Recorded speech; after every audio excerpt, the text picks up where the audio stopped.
Assalamualaikum warahmatullahi wabarakatuh. Kami dari kelompok 3 mata kuliah Sistem Hukum Indonesia akan menjelaskan materi yang berjudul Pengadilan Pajak. Sebelumnya kami akan memperkenalkan diri sebagai anggota kelompok. Yang pertama, M. Rizky Putra, yang kedua, Amanda Hayurunisa, yang ketiga, Reza Saidina, dan yang terakhir, M. Alfaris Akbar. Perkembangan pengadilan pajak di Indonesia. Sejarah pengadilan pajak. Berdasarkan sejarahnya, awal mulanya berdirinya pengadilan pajak ini berasal dari Majelis Pertimbangan Pajak atau yang disebut MPP, yang kemudian diubah menjadi Badan Penyelesaian Sengketa Pajak atau yang disebut BPSP. Dikarenakan setiap tahunnya banyak sengketa pajak yang muncul, maka pemerintah menilai bahwa Badan Penyelesaian Sengketa Pajak ini sudah tidak mampu lagi untuk menyelesaikan tanggung jawabnya.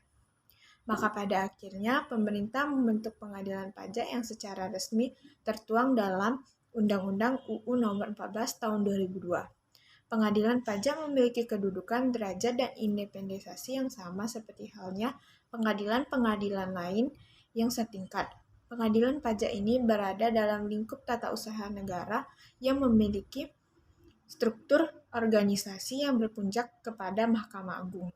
Meskipun sama dengan pengadilan-pengadilan lain yang setingkat, namun pengadilan pajak ini tergolong dalam pengadilan khusus, di mana lingkungan peradilan tata usaha negara merupakan pengadilan yang memiliki diferensiasi atau spesialisasinya tersendiri.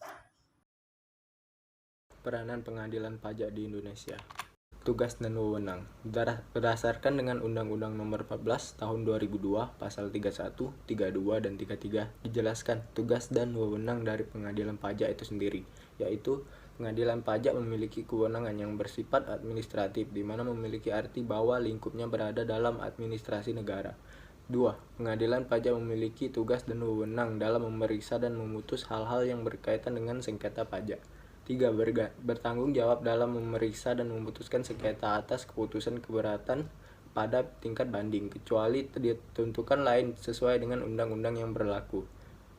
4. Pengadilan pajak memiliki wewenang untuk memeriksa dan memutus sengketa gugatan yang berkaitan dengan pelaksanaan penagihan pajak atau keputusan pembetulan atau keputusan lainnya sesuai dengan Pasal 23 Ayat 2 pada UU KUP. Pengadilan pajak memiliki wewenang dalam mengawasi kuasa hukum yang memberikan bantuan hukum kepada pihak yang sedang bersengketa dalam sidang pengadilan pajak. Pengadilan pajak memiliki peranan yaitu sebagai pengadilan tingkat pertama dan terakhir yang bertugas dalam memeriksa dan memutus sengketa pajak.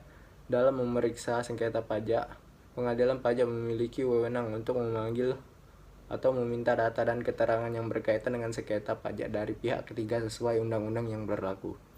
Untuk pelaksanaan putusan pengadilan pajak. Putusan pengadilan pajak diambil berdasarkan hasil penilaian pembuktian dan berdasarkan peraturan perundang-undangan perpajakan yang bersangkutan serta berdasarkan keyakinan hakim. Putusan pengadilan pajak diambil berdasarkan musyawarah yang dipimpin oleh hakim ketua, dan apabila majelis di dalam mengambil keputusan dan musyawarah tidak dapat dicapai kesepakatan, putusan diambil dengan suara terbanyak. Kesimpulannya, pengadilan pajak ini berada dalam lingkup tata usaha negara yang memiliki struktur organisasi yang berpuncak pada Mahkamah Agung. Dalam lingkungan peradilan tata usaha negara merupakan pengadilan yang memiliki diferensiasi atau spesialisnya sendiri. Pemerintah membentuk pengadilan pajak yang secara resmi pada Undang-Undang Nomor 14 Tahun 2002.